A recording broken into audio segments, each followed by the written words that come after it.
Since this massive years-long scam came to light, you have said repeatedly, quote, "I am accountable." But what have you actually done to hold yourself accountable? Have you resigned as CEO or chairman of Wells Fargo? The board, I serve at Have you resigned? No, I've not. All right. Have you returned one nickel of the millions of dollars that you were paid while this scam was going on?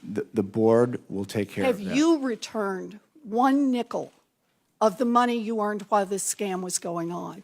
And the board will do... I will take that as a no then. Have you fired a single senior executive? And by that, I don't mean a regional manager or a branch manager. I'm asking about the people who actually led your community banking division or your compliance division. We've made a change in our regional, to lead our regional bank. I just said, I'm not asking about regional managers. I'm not asking about branch managers. I'm asking if you have fired senior management, the people who actually led community banking division, who oversaw this fraud, or the compliance division that was in charge of making sure that the bank complied with the law. Carrie Toll said... Did you fire No. any of those people? No. Okay. So you haven't resigned. You haven't returned a single nickel of your personal earnings.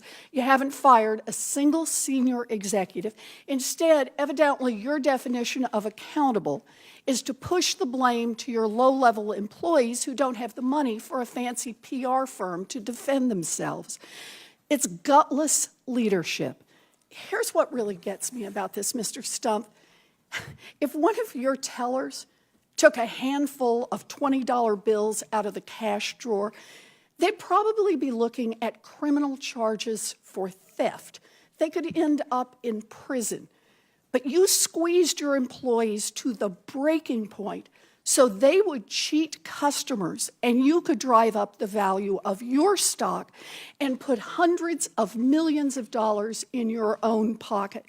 And when it all blew up, you kept your job, you kept your multi-million-dollar bonuses, and you went on television to blame thousands of $12 an hour employees who were just trying to meet cross-sell quotas that made you rich.